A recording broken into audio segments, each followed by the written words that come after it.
internet to Psychologist Casual Review, and today we're going to be reviewing a very short but very important article on a clinical level. The title of the article, of course, is Ego Distortion in Terms of True and False Self. So, in this article, Winnicott is going to present his ideas for the false self.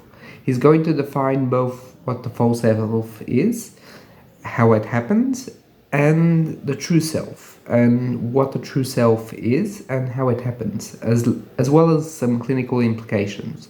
So, he starts out by saying that even though the naming false self is relatively recent, I mean, he wrote it in the 60s, but, and that you have to keep it in mind, is relatively recent. The idea, the core fundamental belief of something like a facade or a mask, so to speak, is something very old that predates even most psychoanalysis, and even it can harken back even to religion, to civilization itself. So the concept, the idea, the very essence of the theory is very old, but that did not necessarily have the clinical investigation that it now has. And he's going to try in this article to explain all of this. So for him, very simply, people can be split between a true self and a false self. The false self is an organization which affects personality, meaning it's how the person behaves, how he thinks, how he presents himself to the world. But that presentation, that feeling of outgoingness, that role that the person plays is not genuine. The genuineness is in the true self, but the true self is nowhere near in sight. And he explains that not anywhere in sight is due to the fact that at the very beginning of life, of the individual with a false self, mother, or now we would call the primary caregiver, was not able to adapt. And it's adapting in a very specific way for Winnicott, because it's not adapting to everything. There's also setting boundaries, but at the very start, the primary caregiver has to, in a fundamental way, allow a certain degree of omnipotence. So what is omnipotence? Omnipotence is the belief that you can control everything. This includes magic thinking, it includes fantasies that you can affect other people, the world around you. So he says that the mother, I'm going to say the mother, is going to have to allow a certain level of omnipotent belief or control system. That allowingness can only happen if she's devoted, meaning the first couple of weeks, couple of months of life, she really gives her in to satisfy the infant, the baby. All of their needs are met, and that allows the baby to in a way be spontaneous, to be creative, to be strong, and to believe in his omnipotence. An omnipotence that is going to have to be regulated afterwards. But if it's there, that's what the whole concept of Winnicott, if it's there, it creates a sort of true self. A true self that's going to be good, well structured enough to allow for the omnipotence to be renounced, but renounced step by step. And of course, it's not like a one-time event. It's like really slowly but surely, as we can see children slowly acknowledging reality and taking in the reality principle. That's because the renunciation of omnipotence and the true self are built. They're not there from the get-go. So this is what happens during the, let's say, the good phases of it. But in terms of the false self, it's something that the mother cannot answer to, because that omnipotence implies the adaptation to the infant. But in the case of the false self, the mother is not able, not willing, or just downright not seeing the needs of the infant, meaning that there is a complete disconnect between mother and child. So the omnipotence is not registered, really.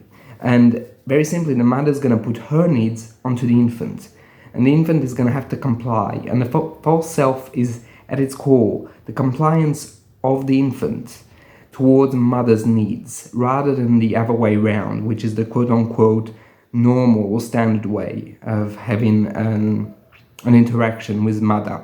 All right, right. So in this very, very interesting article, he's gonna say that at the core, the true self, the essence of the true self, comes from the body and from gestures and spontaneous gestures and movement, which is very, very interesting, because clinically I think that that's very pertinent as an idea. Because, for example, people, let's say with autism, here I'm not saying that they're in false self or true self, but often when they're, for example, stemming, they're imagining things, they're creating something in their minds, and it's very genuine in essence. And that's what I thought when I was reading this text. It was like, oh yes, there's something to do with that. And even when we run or we do something, we often daydream by doing the movement. So this seems that Winnicott has hit something on its head, the nail on its head, when he talks about spontaneity and genuineness and movement and genuineness at the very start are combined together. But for the false self does not allow that, because the mother cannot adapt.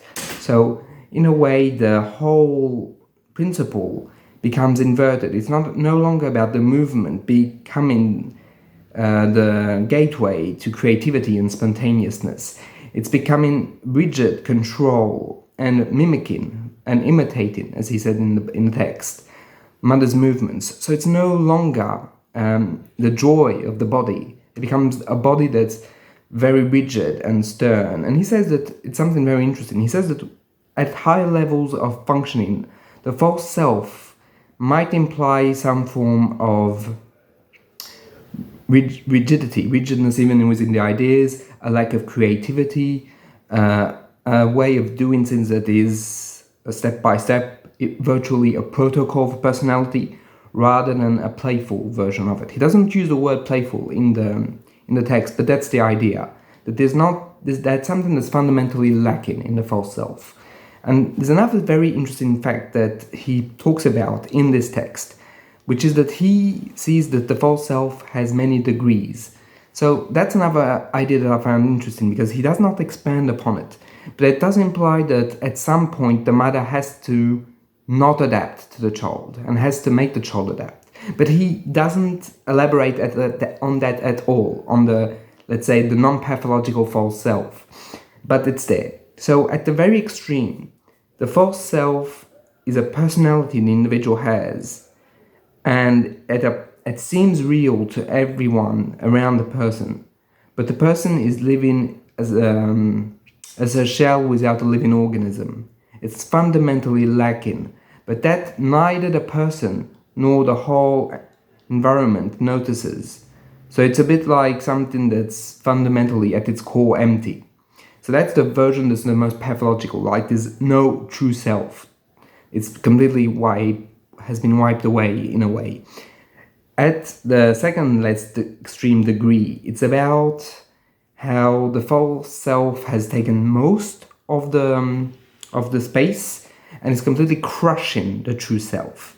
The true self is unable to come forward. So in this case, the true self is there, but it's crushed and it cannot express itself. At the third level, we're getting slowly and slowly closer to normality. So at the third level, it's the same sin, but the true self is trying to fight.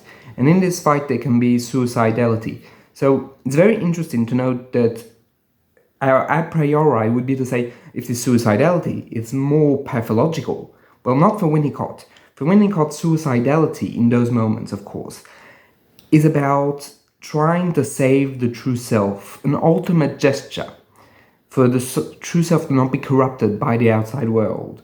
So in order to not be corrupted, it's just destroying both false self and true self at the same time. So that's, I felt, strange enough, I felt that was the more extreme, but for him it's like midway through normality.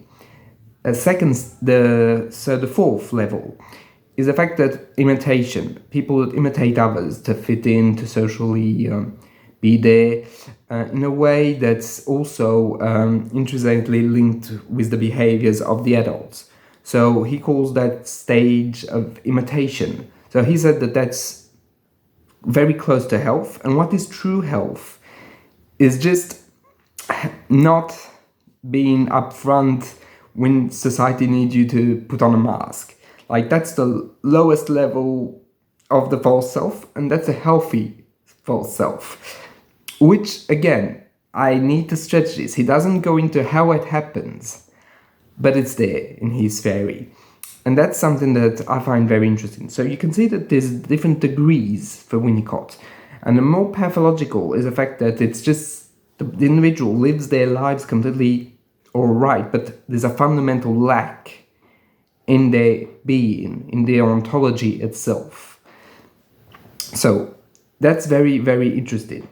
And in that version of it, he says that basically those people come with a false personality or false self have to have very special treatment because they can break down. Because remember, it's not like the Jungian persona where the individual is more or less aware that there's a mask. So that would be like the two last degrees of the false self.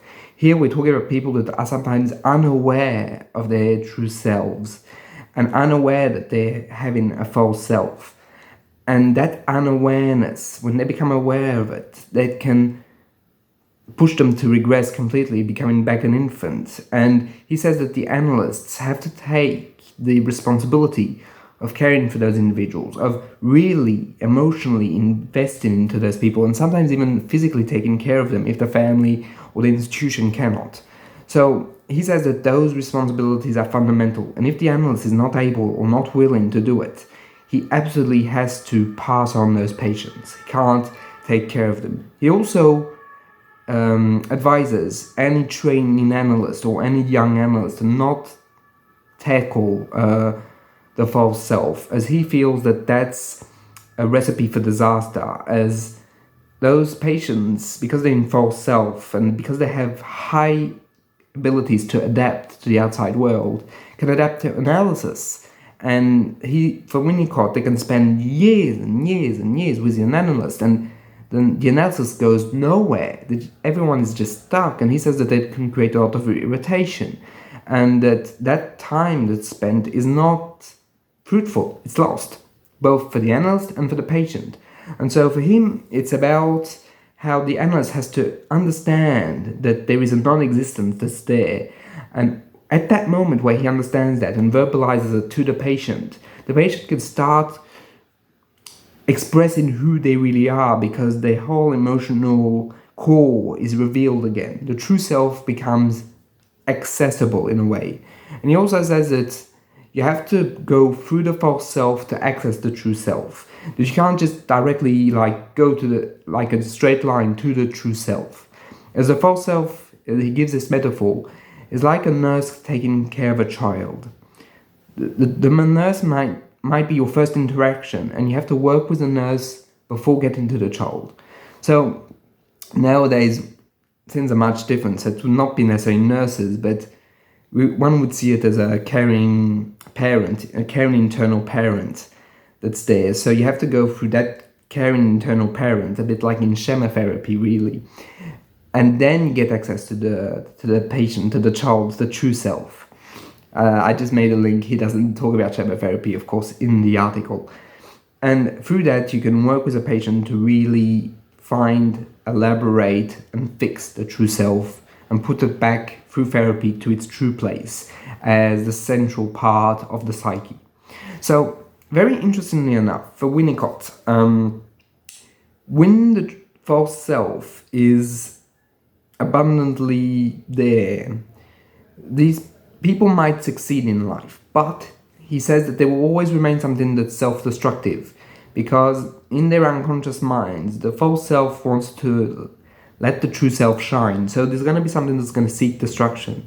And it can seem very, very strange for people who have placed a high level of hope and esteem in those people, namely parents that believe or think that the child can be something extraordinary. Well, they set themselves up for disappointment, because those people often find ways of self-destructing.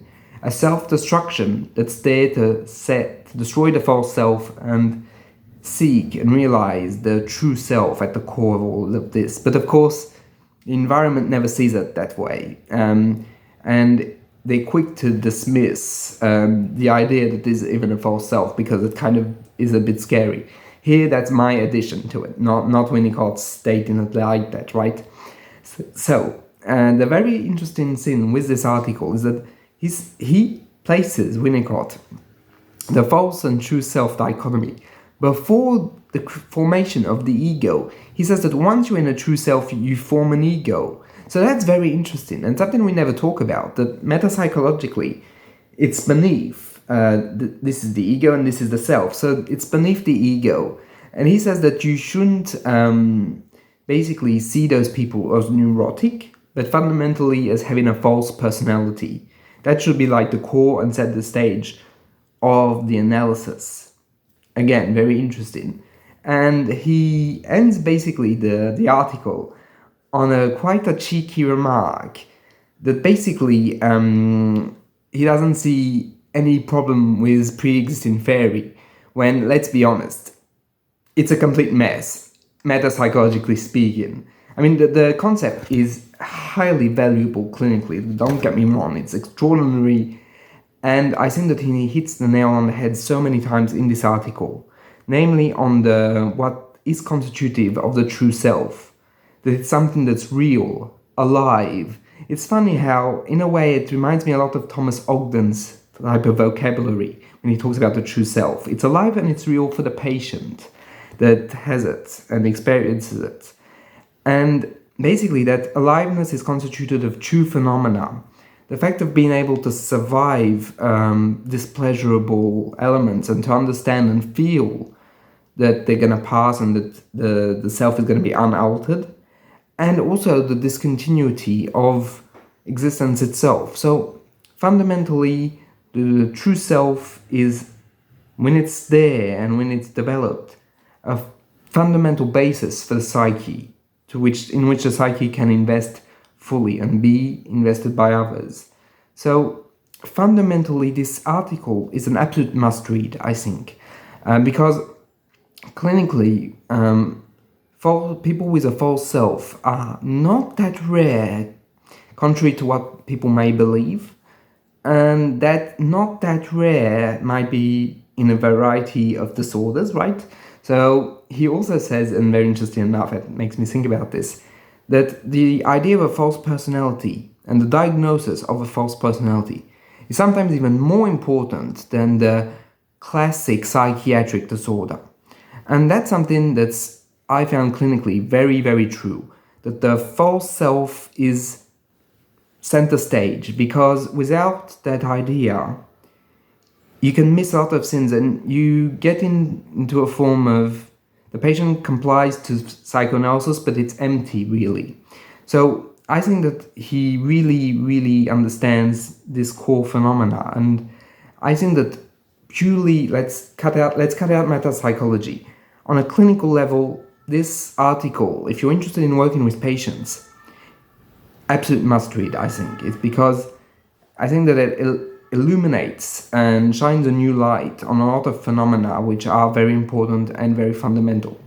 So that's my review of this article. I found it brilliant, as I've stated many times. And basically, it's an article that I go back to from time to time, and I always find it very interesting. So fundamentally, that's pretty much what I had to say. If you have any questions, anything you didn't quite understand, or even points that you want to discuss with me, feel free to leave a comment. I'll see you in the next one. Bye.